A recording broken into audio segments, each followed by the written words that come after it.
9h01 et c'est une nouvelle séance qui démarre à la Bourse de Paris. Vous le voyez, il est avec nous, il va nous parler du CAC 40. Il s'agit de Bernard Prats d'Esclos. Bonjour Bernard. Bonjour Roseline. On le rappelle, vous êtes le fondateur d'Iwinvest. Alors on remarque ce matin que le CAC, il dévisse de moins 0,27% dès l'ouverture. Pourtant, vendredi dernier, donc il regagnait, il terminait la semaine sur un bilan positif en hebdo, plus 3%. Et pourtant, Dieu sait que la semaine était fertile en événements un petit peu perturbants, type relèvement des taux de la Fed de la BCE et crise politique italienne. Oui, c'est exactement ça. On est bien sur un indice qui résiste bien. Et c'est un peu en fait toujours la même chose sur les marchés. Il faut se souvenir qu'en janvier, tout le monde était très optimiste et très positif au moment où on faisait le point haut.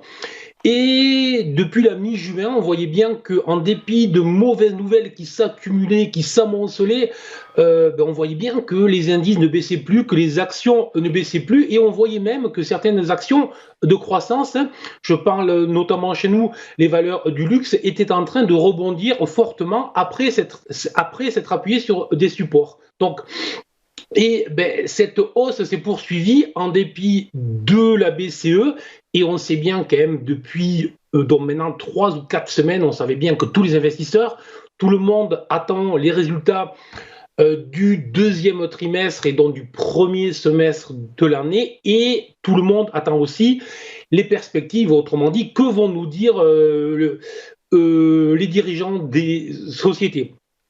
Et bien justement, nous y arrivons puisque cette semaine, nous allons avoir près de 3/4 des entreprises de l'indice français qui vont annoncer leurs résultats. Et aux États-Unis, nous aurons les plus grosses sociétés aussi qui vont annoncer leurs résultats.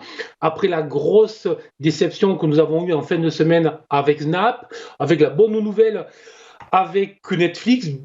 Bref, on voit bien que les investisseurs vont faire le choix entre les entreprises qui résistent à une situation économique nouvelle et les entreprises qui ne résistent pas. Et donc, il y en a qui vont être vendues, il y en a qui vont être achetées.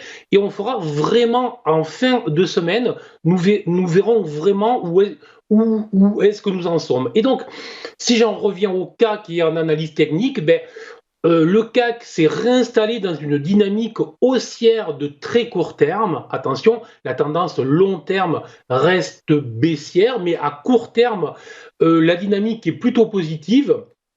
À très très court terme, je dirais, le CAC s'est installé, lui, dans un range, donc une zone de latéralisation relativement courte, qui est située entre les 6118 exactement et les 6245. Tant qu'il reste sur cette zone, rien à attendre. On pourrait faire un coup je vais en haut, un coup je redescends, un coup donc je remonte, très peu de choses.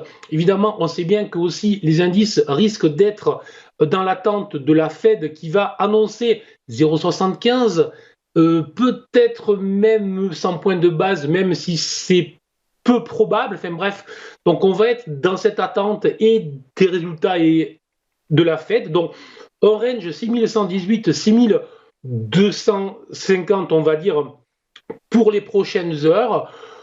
Plutôt positive tant qu'on se situe au-delà des 6118. Sous les 6118, une accélération à jouer probable sur la zone 6000-6020, mais il n'y aura que le retour sous les 6000 points qui vraiment mettrait en péril le mouvement haussier de très court terme. Donc, plutôt positif à très court terme, toujours en mode méfiance à moyen long terme. Effectivement, je continue à croire, comme je vous le dis depuis un certain nombre de mois, que tout rebond vers le haut, notamment sur la zone 6500-6600, serait plus que probablement l'occasion de prendre des positions à la baisse sur les indices, mais nous n'en sommes pas là, ce sera une autre histoire et nous verrons ça, je pense, à la rentrée. Merci beaucoup Bernard Prats d'Esclos pour votre éclairage. On vous retrouve juste après une nouvelle pause pour nous parler des market movers. À tout de suite.